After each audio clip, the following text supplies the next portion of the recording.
Let's take two, guys. Let's try that again. I've got my camera and I'm not used to having it sort of facing up like this and videoing myself. Normally, I like to have it like this, but I'm using an app on the camera for doing the live stream for the pages, and it doesn't seem to, you know how the screen will flick automatically when you turn the camera sideways? For some reason, it doesn't seem to be doing that. Anyway, take two. Let's try this again. So I wanted to do 15 idioms for you guys. I wanted to go through 15 idioms that I found on a really cool website. The website is just Australian Catholic University, but they had a nice little blog here, an international blog for 15 idioms commonly used in Australia. So I wanted to go through these one by one, introduce them, talk about whether or not I would actually use these idioms myself. It's a little bit cold today. And then give you some example sentences as well as to how you can use these idioms in everyday language. So, idiom number one. To beat around the bush. To beat around the bush. When someone takes ages to say something, they don't get to the point, it means that they're beating around the bush. From the top of my head, I can't remember where this one originates from, but imagine someone has like a bat and they're hitting a bush. I think that originally the idea was to try and scare a bird out of the bush for people to shoot, for hunters to shoot that bird, and they'd have to send people in to hit the bush, to beat the bush, for the bird to come out. So maybe this expression for some reason turned into the people that go and beat the bush are wasting time. And so when we use to beat around the bush to describe someone today in English, it means that they are wasting time. They're taking too long to get to the point. So if, for example, I saw a politician on TV, and you know how politicians are always trying to say a lot without saying anything, you know? Especially in Australia, the politicians will always be like, oh, blah, blah, blah. You'll ask them a question and they won't get to the point. They won't address the question. That is the perfect time to use the expression, that politician is beating around the bush. They're wasting time. They're not getting to the point. So that's the first expression, to beat around the bush. The second one is to be barking up the wrong tree. To be barking up the wrong tree. So imagine you're a dog and you've run up to a tree and you're going ruff, ruff, ruff, ruff, ruff, up the tree as if you chased a cat or maybe a possum, some kind of animal you've chased up the tree. But imagine the dog is at the wrong tree. So he's barking up this tree. He's at the front of the tree. He's looking up the tree with his feet up on it, on the trunk of the tree. He's looking up and he's going ruff, ruff, ruff, ruff, ruff, up the tree. But the cat's actually in another tree behind him. So the cat's in the wrong tree. The dog's barking up one tree, the cat's in the wrong tree. This expression means that you have come to the wrong place for information. So like the dog has gone to the wrong tree and found no cat because the cat's in the other tree, if someone came to me and asked me a question that I couldn't that I couldn't answer or that I didn't know, I could say, sorry dude, you're barking up the wrong tree. You're barking up the wrong tree. So that's the expression, to bark up the wrong tree. You've come to the wrong place for this information. Expression number 3, don't give up your day job. Don't give up your day job. So in this expression we have the phrasal verb to give up, and this would mean to sort of stop doing. So if you gave up your day job, it would mean that you've quit your day job, the job that you do during the day in order to make money. So when you tell someone, though, don't give up your day job, this expression is something that you would say if someone is doing something they're not very good at in front of you, and it would be like you saying to them, yeah, I wouldn't be trying to do that professionally. So imagine someone came over and was juggling in front of me and they were absolutely horrible at juggling balls. I could say to them, don't give up your day job. So it's sort of like, don't quit your job and try and do that professionally. Don't give up your day job. You could also use don't give up your day job if someone said a really bad joke and you were like, yeah, that wasn't a very funny joke. Don't give up your day job. So it's said when someone isn't very good at something that they're sort of trying to do in front of you. Don't give up your day job. Don't quit your day job and try and do this. just don't give it up. Expression number 4. This is one that I use a lot. To feel under the weather. To feel under the weather. To feel under the weather means to feel sick. So if you're feeling a bit under the weather, you're not well, maybe you've got the flu, maybe you've got a cold, you could be hungover. If you've had too much to drink the night before, you could be feeling a little under the weather the next day. And you could also use the expression to be a little green around the gills. Green around the gills is another expression to sort of look a little bit sick. If someone looks green around the gills, they look sick. And that's because fish, when they get sick, I've never seen a fish with green gills, but apparently they get green gills. Anyway, to feel under the weather means to feel sick. You're not feeling well. And this one's cool. We did this on the Aussie English podcast recently. This originates from, say, a boat. You imagine the mast and the sails on the boat, and that it used to have people on this boat, you know, the sailors.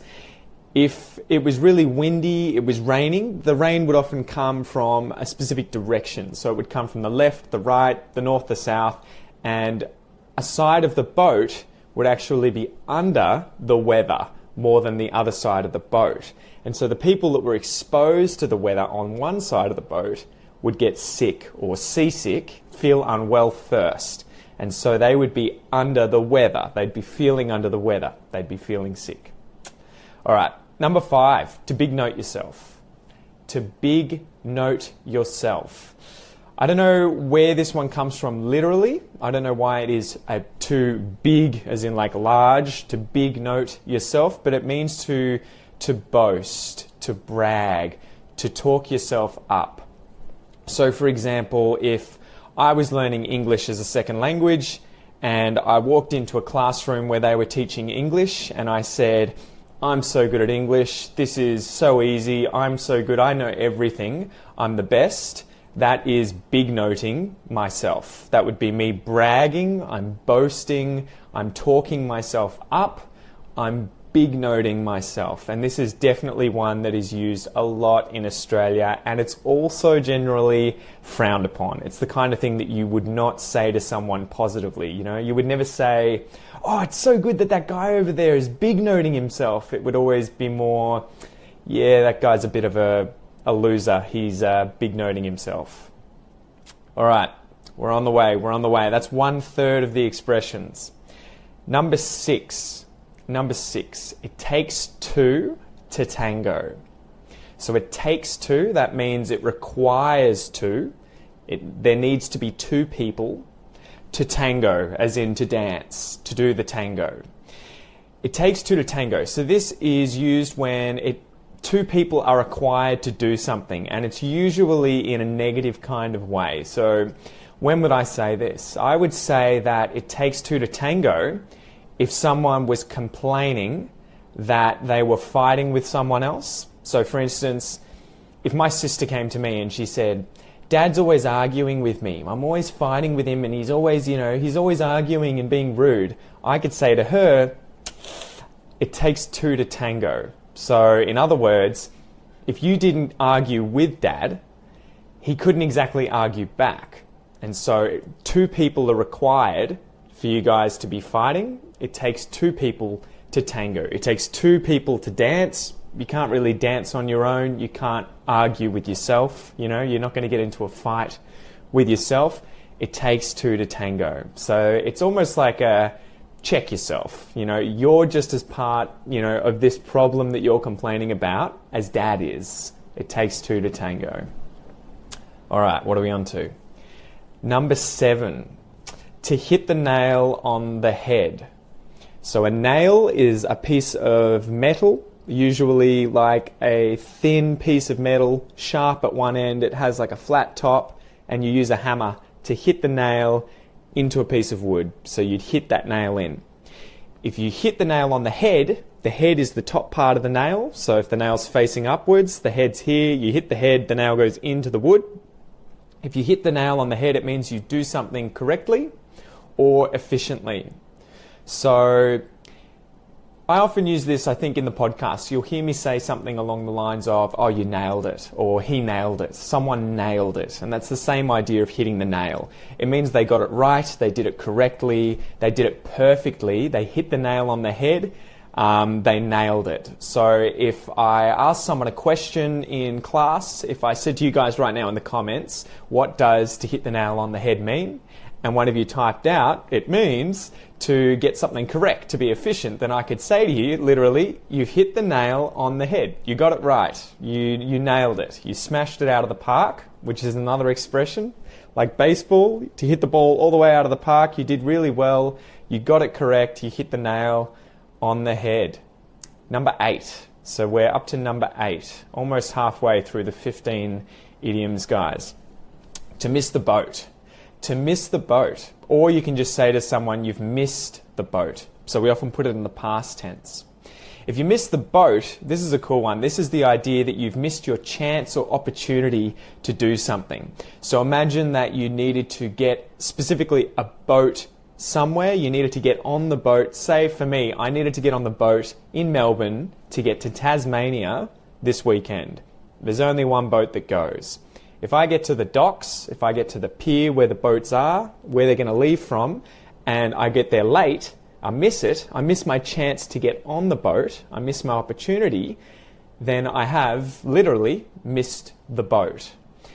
But also figuratively, with regards to getting from Melbourne to Tasmania, I've missed the boat in that I've missed the opportunity to get from one place to the other. So if someone came to my house and they were looking for a friend that had just gone out, I could probably say, oh, you missed the boat, he's left, he's gone, he's not here. You've missed your chance to see him, you've missed your opportunity. So you can use that all the time. That's the kind of thing I would too. It's like, yeah, you missed the boat. You missed the boat. Number 9, piece of cake. You guys will probably all know this one. This is used quite a bit. A piece of cake is when something is incredibly easy. I don't know where this one originates from, probably how easy it is to eat a piece of cake. It doesn't require much effort. You just kind of, a piece of cake. So if you found every single one of these expressions in this video easy, you could say each one of these expressions was a piece of cake. A piece of cake. Other examples of how you would use this in Australian English, and these are a little more crass, they're slightly more rude, would be a piece of piss. A piece of piss. You might hear guys, you might hear men say this from time to time in Australia. That was a piece of piss. Piece of piss.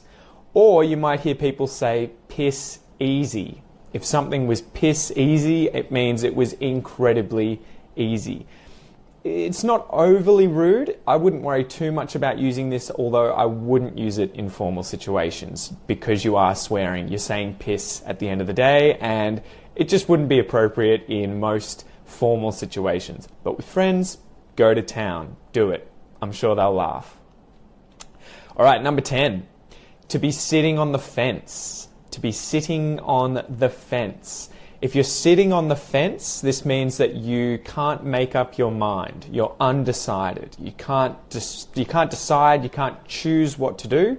So for example, imagine that there are 2 houses and someone said to you, you can have whichever one you want.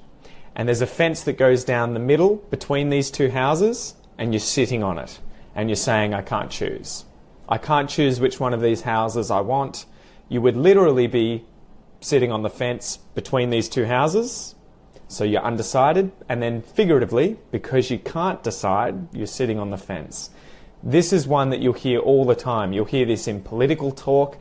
If a party like Labor or the Liberals here in Australia can't make a decision about something, you could say they're sitting on the fence. If I can't decide if I want to do, if I want to go out on the weekend to go clubbing with one friend, and another friend said he wants to take me to a barbecue, if I say, look, I can't decide, I'm still sitting on the fence, it means that I haven't been swayed in either direction. I haven't been able to choose. To be sitting on the fence. All right, number 11. Speak of the devil. Speak of the devil. And we'll often contract of, the word of, O-F, onto speak. and we'll say speaker, speak of the devil, speak of the devil, speak of the devil.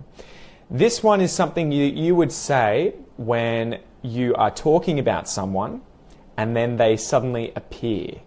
So if I was at work or even in class, if I was giving a class with a bunch of students and I was saying, oh, Jeffrey's not here. He's never here. He never comes in. Where's Jeffrey? Blah, blah, blah. We're talking about Jeff and then he walks in the door. I could say, well, speak of the devil.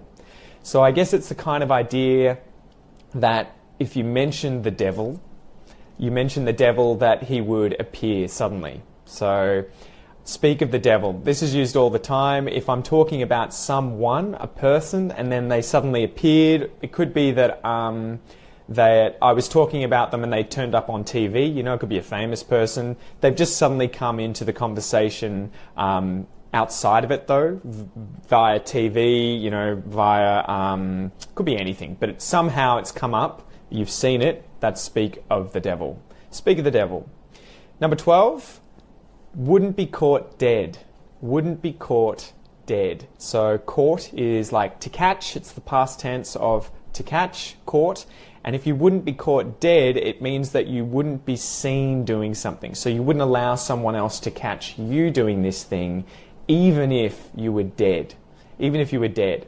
So you'll often use this in situations where you have to wear something that is incredibly silly or daggy, or you might think it would be embarrassing. So imagine my mum bought me a pink shirt. I could say to mum, pink's not my colour. I'm not going to wear that. I wouldn't be caught dead in that t-shirt. Mum, I'm really sorry, but I wouldn't be caught dead in that. Or imagine that your dad has a pink car and you just would never want to drive around in that. You could say, yep, I don't want my friends to see me in that car. I wouldn't be caught dead in it, Dad. Sorry. I wouldn't be caught dead. So even if I was dead, where you would imagine you would not care because you're dead, I still would not want people to see me. I wouldn't be caught dead. Number 13, to be on the ball. He's on the ball, you're on the ball, I'm on the ball. To be on the ball. This would mean, I'd imagine literally, that you are playing a sport with a ball, with a round object, and you constantly have it. You're constantly on the ball. You have it in your hands, you're scoring goals, you've got control of it. And then figuratively, if you're on the ball with regards to a situation, that would mean that you're in control of it. You're energetic, you're organised, you're attentive, and you're knowledgeable with regards to that topic. So if you just got a new job and you went to work and you were like, this is easy, I've got this, you know, and you're doing incredibly well, everyone could think, whoa, this guy's on the ball. This guy is on the ball. He's got control of the situation. He knows what he's doing. He's on the ball. On the ball. So number 14, the second last one, guys, number 14. Last straw. Last straw. So last is in the final one. There's no more after this one. That's it, the last. And straw as in a piece of straw. So I think another way of saying that would be hay, the kind of stuff that sheep eat. You know, you get them in bales on farms. Hay, it's the dried grass. Straw is a piece of hay. And it's also the thing that you drink, say, a soft drink through, a straw. If something is the last straw, I think that this would originate from the straw that broke the camel's back. And the straw that broke the camel's back means that it was the final straw that you put on the camel that was so heavy after that that the camel's back broke. And a camel is the large animal, the mammal that lives in deserts with humps that have water. That's a camel. So if, for instance, literally, you wanted to use this example, you could say, if I was wearing a backpack and someone was putting things in it, you know, filling up with stuff, whatever it is for camping, if eventually they put so much in that I literally broke my back, I could say that it was the last straw. It was the final straw. It was the straw that broke the camel's back. But you can also use this to be something that is sort of, that's enough. Okay, you've said enough, you've done enough, no more. So you'll often hear people say this to their children.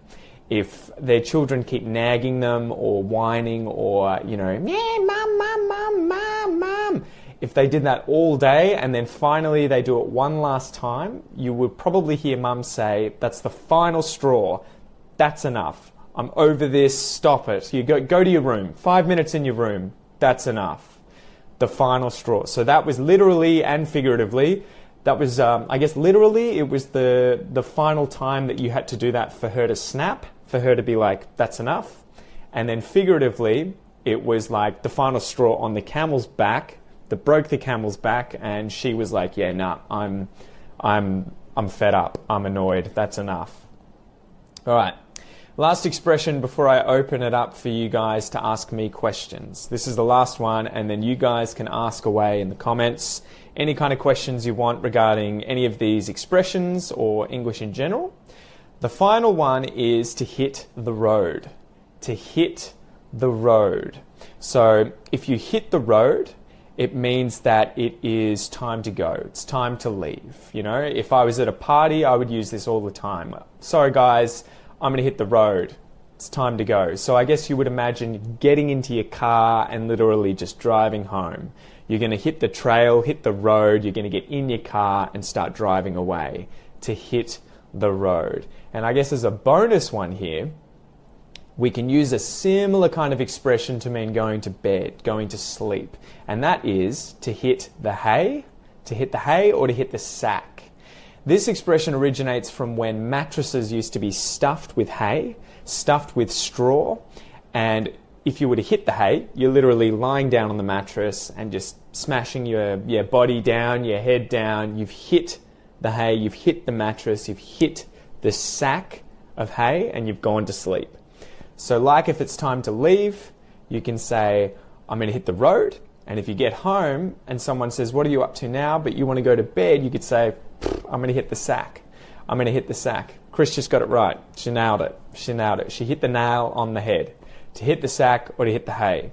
So that's it, guys. That's 15 expressions from this Australian Catholic University blog. You can do a Google search for this one. Just type in 15 idioms commonly used in Australia, and you will see more detailed examples, a more detailed write-up. I'll put it in the comments as well. I might even be able to put it in the description. But definitely have a read of those. I guess summing up, I use all of these expressions. All 15 of these expressions I know, and I definitely know that I've used all of them. There are some that I probably wouldn't use that often. Like, I don't know if I would say I'd big note myself, but yeah, I definitely hear that quite a bit. So go back and watch this lesson again if you want to practice all of these. I'll probably put it on the podcast as well, and maybe YouTube. But aside from that, guys, it's time for you to ask questions. So if you want to know anything, if you have any questions about any of these idioms that I just went over, feel free to put them in the comments. And aside from that, if you have just questions in general with English, now's the chance to do that. So let's go to some of these comments. Andres, okay, I'm going to crash. Yes, exactly. That's exactly the same as I'm going to hit the hay, I'm going to go to bed, I'm going to hit the sack, I'm going to crash. And the idea there would be like a car crashing into another car, you're going to crash into your mattress. So you're going to literally just go bang into the mattress. I'm going to crash, guys. That's a pretty informal, casual way of saying, I'm going to go to bed. I'm going to go to bed. I am on it means I have full control of it. Exactly, Sarah, that's it. It's just like I'm on the ball, I'm on top of this thing, I'm on this thing, I'm in control of it. I have everything organized, I have everything sorted out. You'll hear that kind of expression, I am on it, at places like work. If you're working somewhere, whether you're working in, say, hospitality, and someone asks you, are you able to do this? Are you doing this? Are you doing this already? This thing? Are you doing this? I would probably say, yeah, I'm on it. I've got control of this. It's piss easy. It's a piece of cake. I'm on this. So there's those questions. What about you guys? Any other questions that you want to chuck down here in the comments regarding expressions, phrasal verbs, anything else? Anything else, guys? Feel free to ask. I'll hang out for another 5 or 10 minutes. we'll see. I'm always worried that these question sections go a bit long and bore people. So make sure that you chuck some questions in the comments, guys. No worries, Mohammed. Thank you so much for coming. No, it's my pleasure, Chris. Thank you for watching. Have you got any other questions, Chris? Any other issues? Maybe prepositions. I know that brasileiros e brasileiras have a lot of preposition issues. The same as me in Portuguese. Hey, Pepe, how are you going?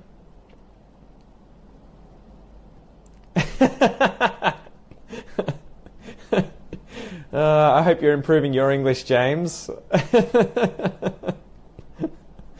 Too funny. Any other questions, guys? We've just finished this episode where I went through 15 different expressions from a blog post here that I will definitely put in the description of this episode, and whether or not I use them.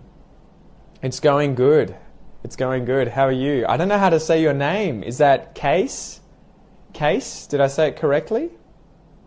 Whereabouts are you from, Case? Under the assumption that I said it correctly. Man, I'm so cold at the moment. I have the heater on in my house. I'm freezing my butt off. It's been horrible. I was not prepared. All right, I could tell you guys about prepositions, about phrasal verbs, about other expressions. Is there anything that you guys want help with that you have been finding troublesome, finding annoying, finding difficult in English recently? This is your time to ask away. Hey Chris, I'm in Melbourne. I am in Melbourne. I live here. This is North Melbourne, my house in North Melbourne. So yeah, I know prepositions are so evil. It's so funny, especially when I was learning Portuguese. When I first started, you guys seem to use the preposition, or the equivalent of the preposition for, para, all the time. And it is just a total nightmare, because in English, I would use in and at and on to describe different situations. But then in Portuguese, you guys always seem to use para for everything. And that was killing me. But feel free to ask questions, guys. Come on, hit me up. Ask me some questions. I'm trying to be on the ball. I'm trying to get these questions out. I have an awesome accent. I know. It's my favorite accent. Do you guys like the Australian accent? Has it been a pain in the butt to learn? Are you having any difficulties understanding the Australian accent at the moment? Any expressions or pronunciation stuff as well that you want to talk about? I'm not sponsored by these guys. I just really like Pepsi Max, just so you know, guys. Any other questions? Come on, hit me up.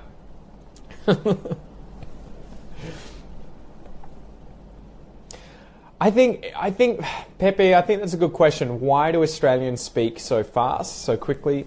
I think it's just that, I think it's not necessarily that we speak really, really quickly. I think we just modify the language quite a bit. So, for instance, I did an episode on YouTube recently about how words that end in things like OR, AR, A, ER, RE, URE, and OUR, all those different endings sound exactly the same. So Australians will say ah.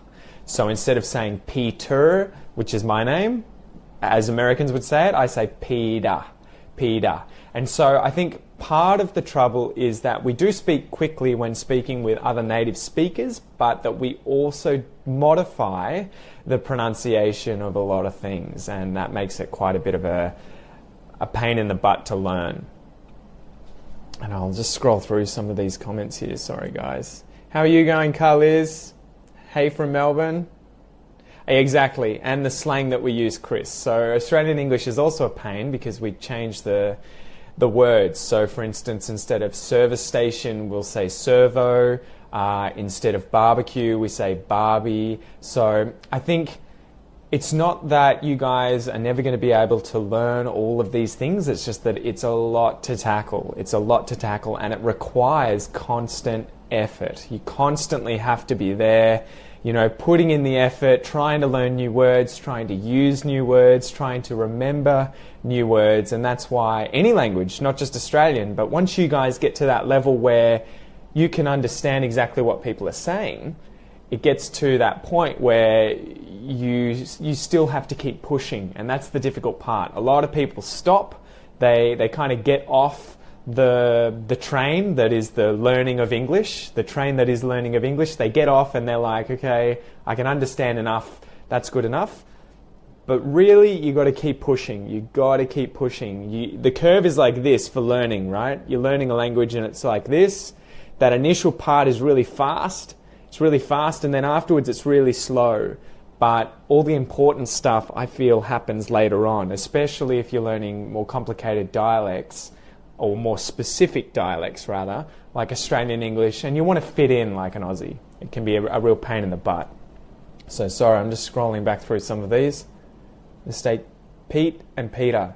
Yeah, so Pete would just be, when you take the R off the end of Peter or Peter, you would just say Pete, Sarah, and then it sounds exactly the same as Peter. So if there's an A on the end, we'd still say Peter. But if it's just P-E-T-E, you pronounce it as Pete, Chris, if you're chatting to your cousins in the USA, you might not want to focus on having an Australian accent, because I think that's the funny thing too. As much as you guys have trouble with Australian English, when I start speaking really fast with people from America, from Canada, from the USA, from England, I also have to sort of pull myself back a bit and remember that these guys don't understand the slang that I'm using. They don't necessarily understand the pronunciation of words that I'm using. And so quite often I have to hold back on how quickly as well. So let's see, what are some other ones, guys? What is the difference between modal verbs and modal auxiliary verbs? Oh man, you're killing me. You're killing me. That's a good one. Okay, so modal verbs, I might even have to Google this because I hate getting things wrong, man. That's the modal verbs versus auxiliary verbs. Let's see if I can get this for you. See, I don't know everything. I speak this language natively, but I don't know all the grammar stuff. I constantly have to be learning this. So let me find out. Okay. So both modal verbs and auxiliary verbs are helping verbs, but I think if we can open this up, need some music playing in the background. So the difference: modal verbs are auxiliary verbs that express modality. There you go. So modal verbs indicate possibility, probability, ability, permission, obligation and necessity, and they are not subject to inflections. Isn't that complicated? Alright, so some examples of modal verbs: can, could, may, might, must, ought to, shall, should, will and would. Modal verbs. Auxiliary verbs are verbs that help the main verb to express a tense, to express voice and other grammatical aspects. So auxiliary verbs indicate tense and mood and grammatical aspect. Again, jargon, guys, jargon. But just think of these as the ones that you would conjugate.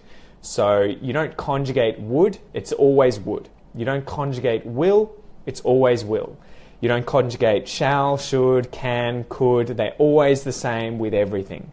The ones that you do conjugate are to be. I am doing, for instance. That's an auxiliary verb. So that is, it's changing the verb that follows it, I guess. That's what it's saying there, where it modifies it. It changes the tense. Or have, I have done. Or do, I do run. I do run. So auxiliary verbs are be, do and have, the ones that you can conjugate with the different pronouns. I do, he does. I have, he has. I am, he is. And then modal verbs are the ones that express modality, whatever that means, like can, could, may, might, must, ought to, shall, should, will, and would. So that's a pretty complicated question, but learning those is a pain in the butt, I know. Just keep practicing, guys. Keep working hard. It just comes with time.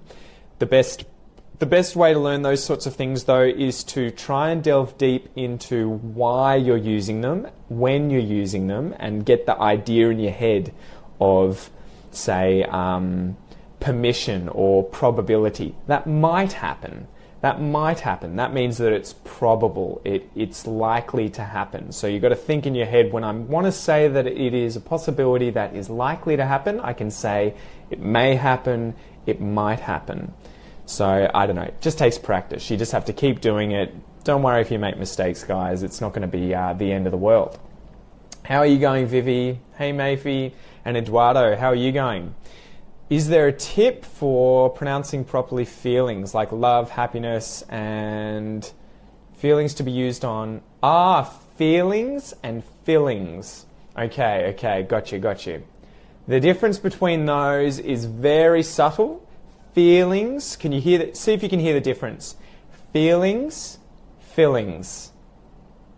Feelings, fillings. I guess apart from the fact that I'm raising my voice on the first one and bringing it down on the next one, feelings is longer. Feel. Whereas fillings is quick. It's just fill. Feel. It's pretty much the same vowel sound. I think that feel is just longer, so you'll hear this in words like to heal someone. It sounds like it's the same vowel sound as hear as well. Hear, heal. Hill will be the short one, so the difference there, okay, to cure someone, to heal someone, or a hill, like a mountain, a small mountain. A hill, heal and hill. Feel and fill. Feeling, filling. So again, don't worry too much. Practice the pronunciation, but don't let it hold you back. Don't let it stop you from speaking, because context is going to give away exactly what you mean. No one is going to get confused thinking about when you're ordering a pie or a burrito that you are talking about your feelings, like your emotions. And vice versa. If you say, I want to talk about my feelings, it's pretty, and you accidentally mispronounce it, it's unlikely people are going to wait and think, is he talking about what goes in a burrito? So work on it, but don't let it stress you out too much, mate. Leave and live. That's another good example. Leave, bit longer. Live, very sort of short. E.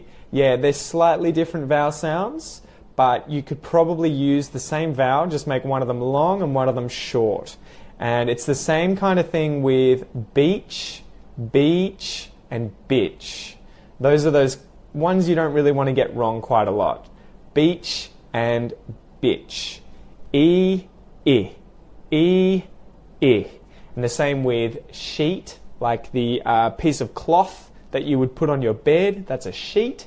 And if you accidentally say shit, that is a poo. That is a very, very rude word for a poo. Shit and sheet. What is the context for the expression how come? Hey Kiki, how come is just why. Why? I use that all the time, and it's funny. I have a Spanish friend here staying with me at the moment, and I find myself saying all the time, how come? How come? Or how come he thought that? How come he said that? And she'll always be like, what are you talking about? What does that mean? And I'll just say, why are you talking about that? Why did he do that? Why? So you can use them interchangeably. Absolutely. Someone might say to me, do you want to do this later? And if I wanted to say why, I could just say, how come? So there may be a slightly subtle difference there if you looked it up online, but I would just use them interchangeably. So like, how come he's here? Why is he here? How come we're not going to the beach? Why aren't we going to the beach? How come they're so angry? Why are they so angry? One thing I did just notice myself doing though is that if I say how come, it sounds like how come they're angry. I don't invert it. So I don't say how come are they angry. I always say how come they are angry. So I don't invert it. Whereas if I was to say why are they angry, as you just heard there, I say why are they angry. So I have to invert it. If you say why they are angry, that isn't a question. That is it's like you're about to say why they are angry. So I hope that helps, mate. Any other questions, guys? Feel free to ask away. You'll have to watch this episode at the end when it's up online, and you can watch it from the start, because I went through 15 different expressions that are commonly used in Australian English. 15 different expressions. So just to go through them again, to give you an idea of what you can go back and see, the expressions were to beat around the bush, as in to waste time, to be barking up the wrong tree, which means to come to the wrong place for information, don't give up your day job, which is what you would say to someone when they're doing something that they're not doing very well, to big note yourself, which is to boast, to talk yourself up. It takes two to tango, meaning two people are required to do this thing, often a negative thing like arguing or fighting. It takes two to tango. To hit the nail on the head is to get something perfectly correct, to be efficient, to hit the nail on the head. To miss the boat is to miss a chance or opportunity. To be a piece of cake is to be incredibly easy. To be sitting on the fence, if someone sits on the fence, they're undecided between two options. They're undecided, sitting on the fence.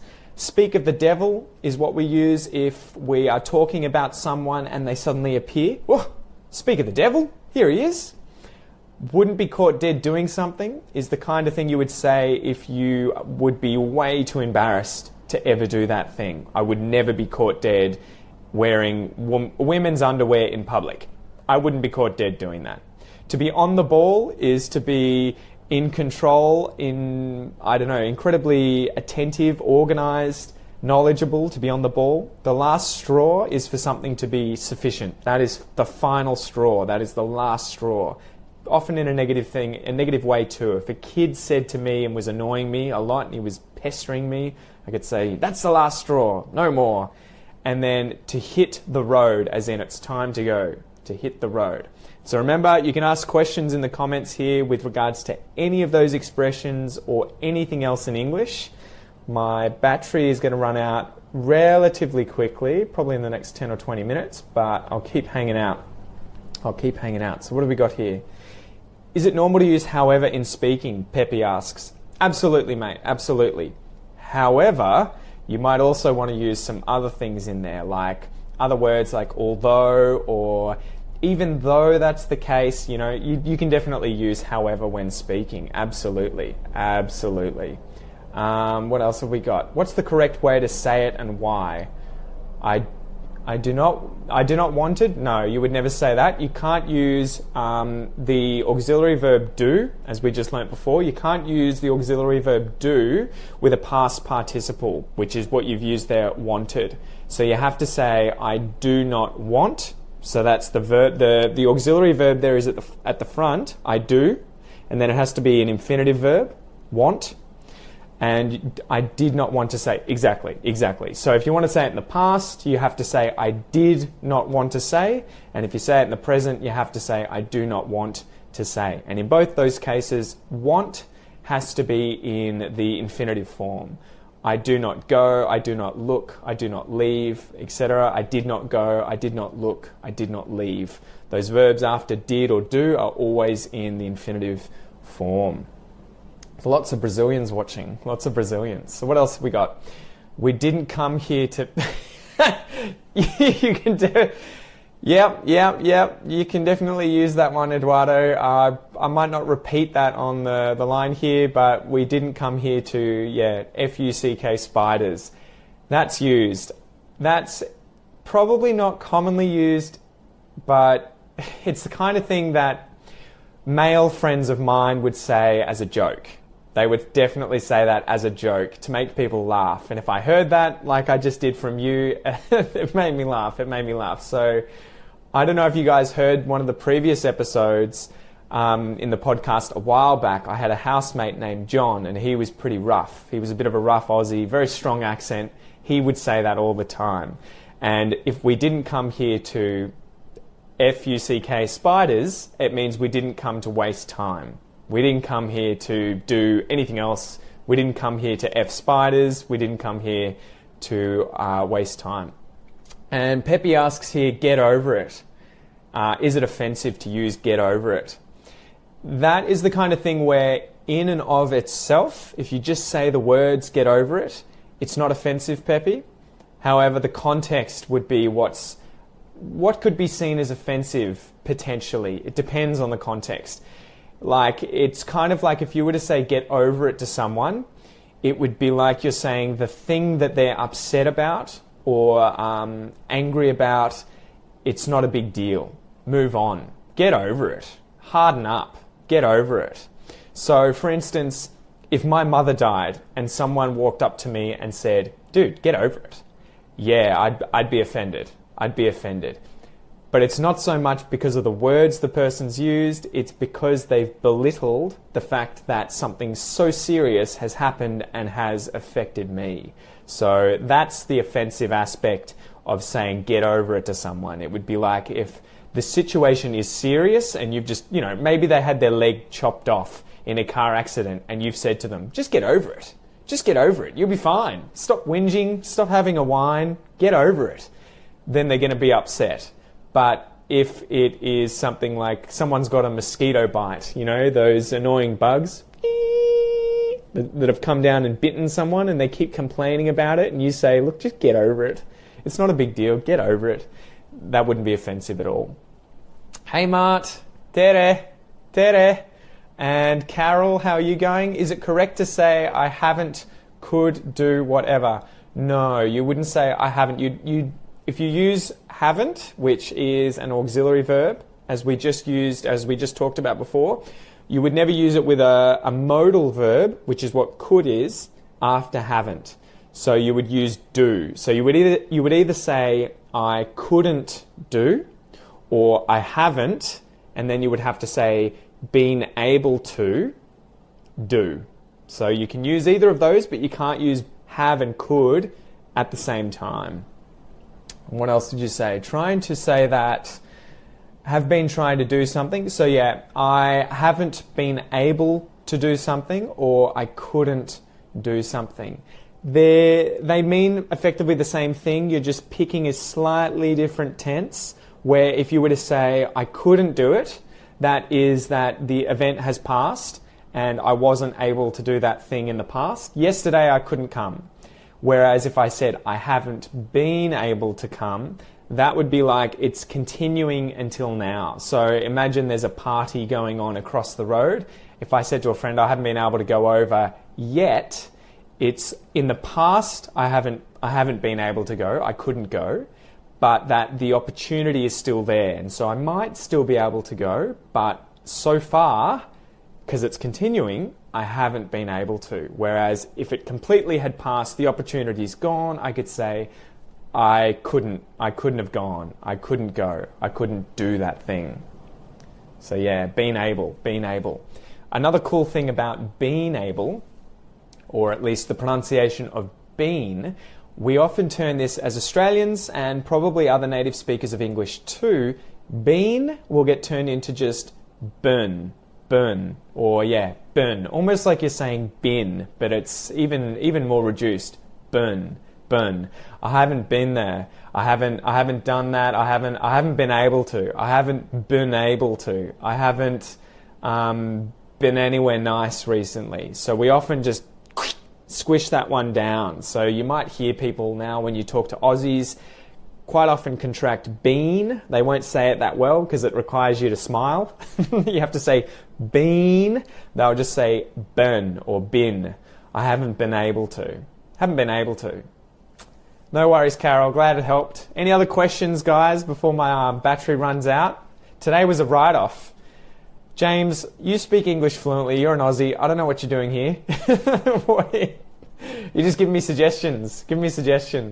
A write-off. All right, I can explain that expression. If something's a write-off, it means that, I guess in the case of a day being a write-off, that you got nothing done. So I think you would use this expression mostly with cars in the literal sense, right? James might be able to correct me if I'm wrong, but if a car is written off, it means that you've crashed it and damaged it to the point where it would be written off. Like it's someone's come and signed something that says this car isn't able to be driven ever again. So if today was a write-off, it would be that we got nothing done, and so the day's been wasted, it's been ruined, the day's been written off. Where was a write-off? I didn't really do much. I had planned to do a lot today, but I didn't get around to it, I didn't do it, and the day was a write-off. Hey Ruchi, welcome to the class. I'm going to bail soon. I'm going to leave soon. To bail is another way of saying leave, to go, but if you guys have any more questions, put them in the comments. Any more questions about English, expressions, prepositions, anything you like. Kiki asks, I'm trying to understand the difference between lie and lay. Apparently it's a common mistake, even among some native speakers. Could you help us?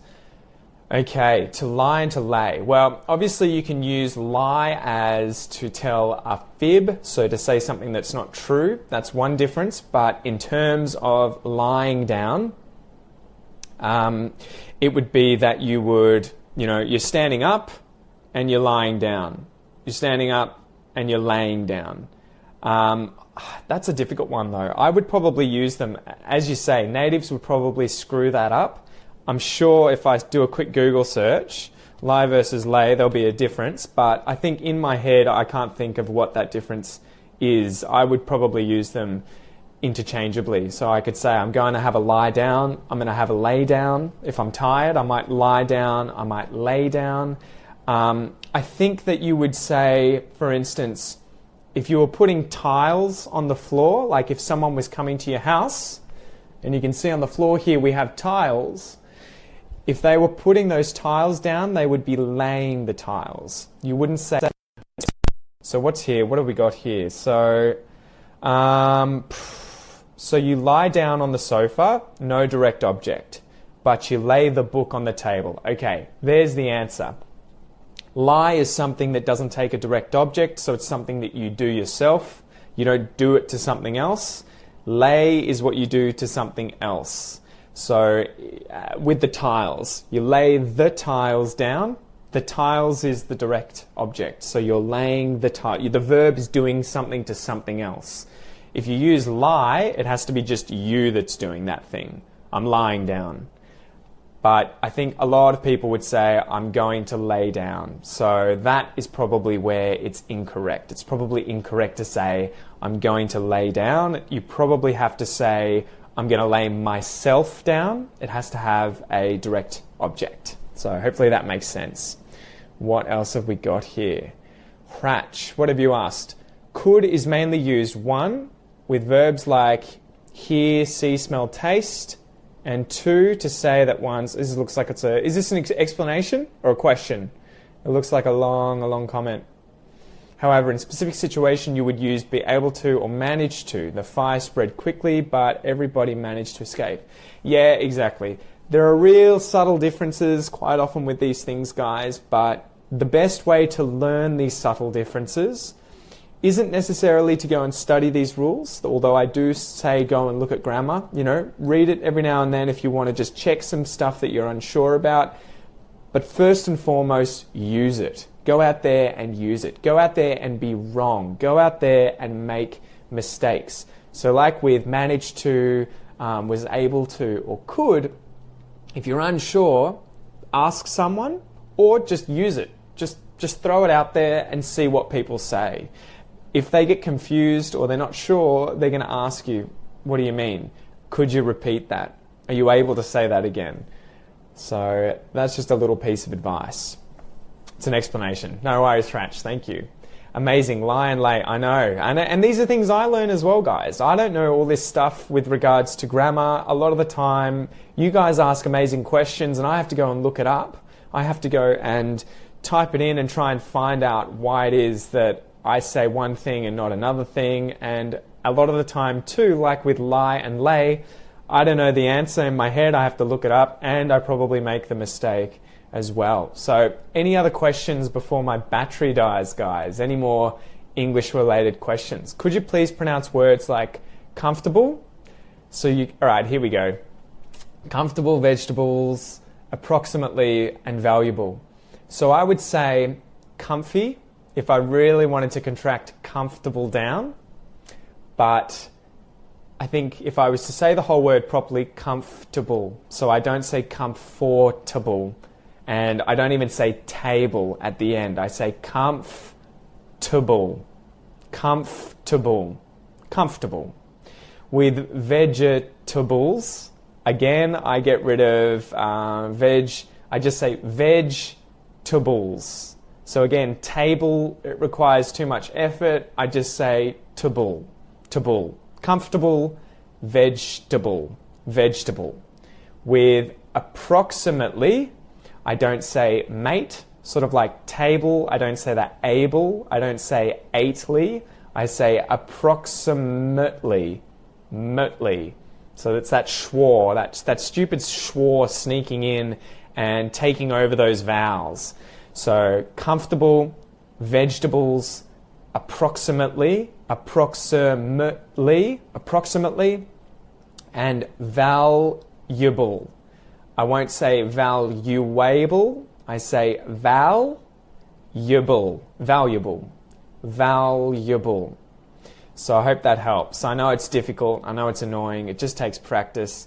If you haven't already, go to the YouTube channel, the Aussie English one, and check out the 10 or 11 words to mispronounce like a native. And I think I go through some of these. I go through them. What else have we got here? How should I use think of or think about? They're the same thing. You can probably use of and about in different ways depending on the phrase or verb you're using. But if okay. To think of something is to like have that thing come into your head. So like I have to think of an explanation for this question. I have to think of it. But I could also say I'm thinking of something as in I have the thing in my head already. So it's not coming to me, it's already in my head. That is what think about something would mean, that it's going on in your head as opposed to coming to you. So if I have to think of something, you know, you might hear someone say to you, quick, think of something. It's like, come up with a plan. Whereas you wouldn't say, quick, think about something, because that would be like they're just sitting there having the thing going around in their head. So I think that's the slight difference of how to use those. But I think a lot of the time you could use them interchangeably if it's just that you're thinking of the thing, whereas if you have to plan for it, you've got to say think of something. What else have we got here? Comfy, comfy. How do you say when we want to show sympathy for someone? I mean, when a friend is going through a difficult time. I guess you could say things like, and again, it would depend on the situation, but I'm sorry to hear that. I feel for you. I hope you're okay. You can say those kinds of things. It just depends on the kind of feeling that you're trying to get across. If you understand what you're going through, that's like you understand what that person is experiencing. I'm here for you would mean that if you need anything, I'm here and I can help you. Yeah, they're the kinds of expressions that I'd use, Kais. Could you please, possibly, it's too formal? Yeah. No, you could definitely, Andreas, you could definitely say, could you please possibly do something? It is somewhat formal as opposed to just could ya, which is probably what I would say in an informal situation. I would just say, could you do this? Could you do that? Could ya? Could ya?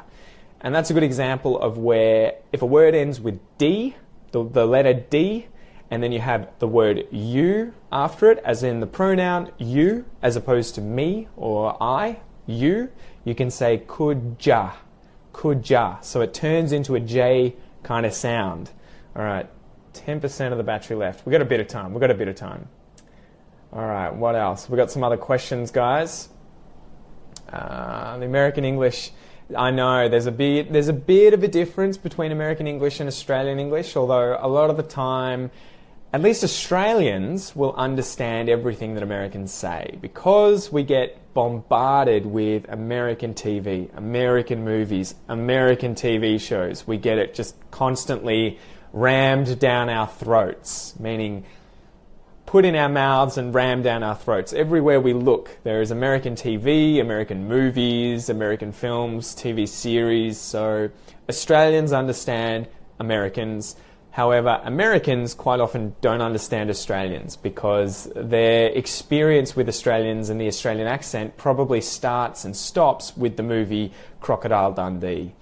So that's something to think about. If you guys worry about whether or not someone's going to understand you if you learn an Australian accent, chances are that Americans might have a difficult time at times. So that's why you always want to learn how to say things, phonetically. So like if I was to say that something's really comfy,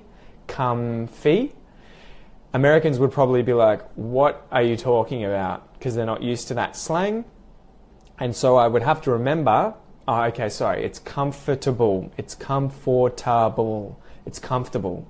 So I would have to go back to saying the word 100%, pulling it out and saying it properly. The same with servo, service station, Barbie, barbecue. So it's always good to know both those things.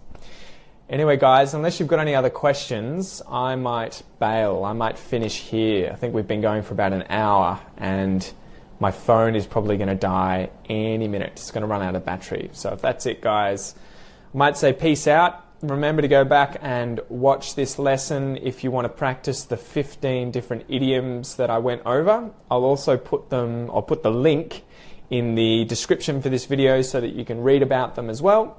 Thanks so much for watching, guys. I'm going to try and do these as much as possible in the future to try and help you, but I really appreciate you guys watching. And if you want to learn to sound, to speak like an Australian speaker, make sure you jump over to the Aussie English Podcast website at www.theaussieenglishpodcast.com.